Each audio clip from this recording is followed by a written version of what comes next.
Bonjour à tous. Aujourd'hui, on a choisi le thème de l'excellence des opérations industrielles à l'ère du digital. La question posée, c'est comment l'entreprise peut-elle rester compétitive?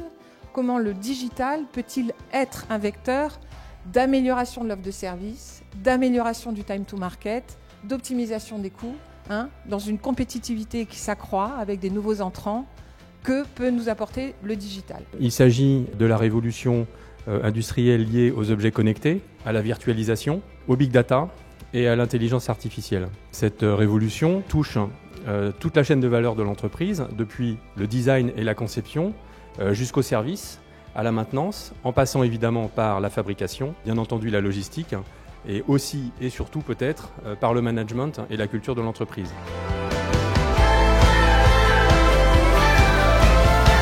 Les éléments majeurs qui nous amènent de la valeur dans les 3 années à venir, dans nos usines, dans nos opérations, pour supporter le plan, c'est vraiment ces 4 points-là. La rupture sur la partie maintenance, la partie de connectivité et mobilité au sein de l'ensemble des opérations, le passage en temps réel sur le pilotage de nos opérations, à la fois de la supply et de nos usines.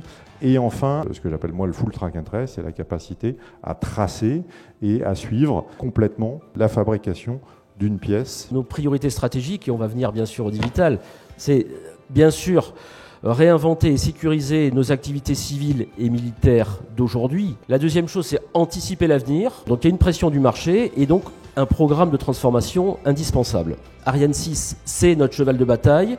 Premier lancement, un time to market hyper important. Il faut qu'on soit sur le marché en 2020. Notre ami commun, Elon Musk, à la fois c'est un concurrent, mais à la fois il crée du marché. Il faut qu'on y aille. Donc c'est à la fois une défense, mais dans quelque chose qui se développe et dans lequel on a toute notre place à prendre, parce qu'il n'y a aucune raison qu'on ne gagne pas ce challenge. Quand on parle d'un produit ou d'un lanceur, il y a une donnée, bien sûr, des données produits, des données hardware, de ce que l'on fabrique, et toutes les données digitales qui accompagnent le lanceur. Et cette notion de continuité numérique, de données, est extrêmement importante. Il faut que cette transformation soit tirée par le business. Grâce à tout le travail qu'on a réalisé, on gagne 80 minutes par jour pour chaque chef d'équipe de fabrication. C'est vraiment colossal.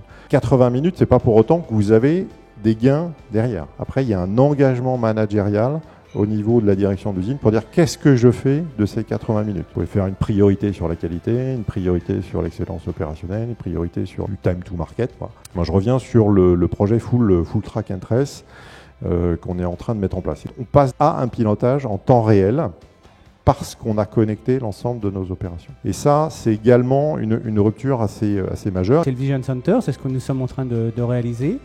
Ça s'adresse à l'industrie 4.0 de manière générale. On pourra sur cette base-là venir expérimenter la totalité des use cases chez nos clients qui pourront être de la partie intelligence artificielle, récupération de données, mise en place de data lake, compréhension des difficultés qu'on peut avoir sur la gestion des données et sur la partie protection de ces différentes données.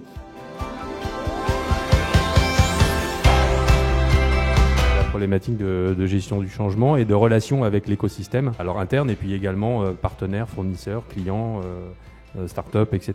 On a lancé un petit plan transformation de l'entreprise dans lequel on a 4 axes: la performance commerciale, la performance économique et opérationnelle, la nouvelle culture sur la collaboration et la confiance et l'intégration au travers de l'agilité. Vous ne pouvez pas réussir une transformation si ce ne sont pas vos managers, vos directeurs d'usine qui ont compris et qui tirent le sujet.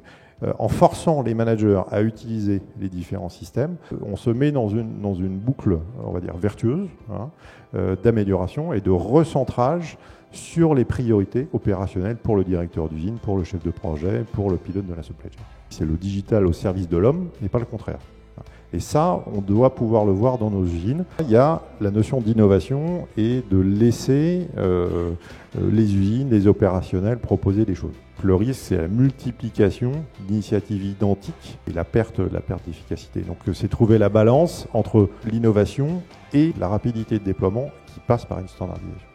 de quel type de métier aura-t-on besoin plus tard? Si j'ai une clé qui est connectée, est-ce que l'opérateur doit être plus formé, moins formé, différemment par rapport à ce qu'il y avait avant? Typiquement, si c'est un système, si ce sont des lunettes qui lui indiquent le boulon qu'il a serré alors qu'autrefois il avait mis une procédure, est-ce que ça change de manière fondamentale les capacités? Chez Renault, on a des équipes qui bossent avec les services achats pour améliorer la performance de nos fournisseurs. Donc ce sont des équipes qui vont chez les fournisseurs pour faire des opérations d'amélioration de leurs ateliers, de leur supply chain, etc. On a intégré l'activité digitale dans ce scope, une sorte de boîte à outils complémentaire.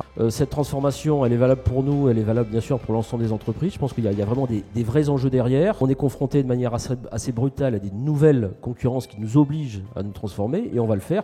Mais c'est pas que de la défensive, hein. On attaque parce qu'on y croit et parce qu'on veut au contraire participer à cet accroissement du marché. C'est vraiment un moyen de transformation et de mise en mouvement très important de l'entreprise.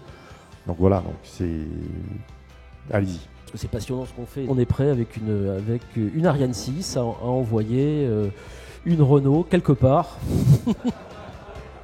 dans l'espace.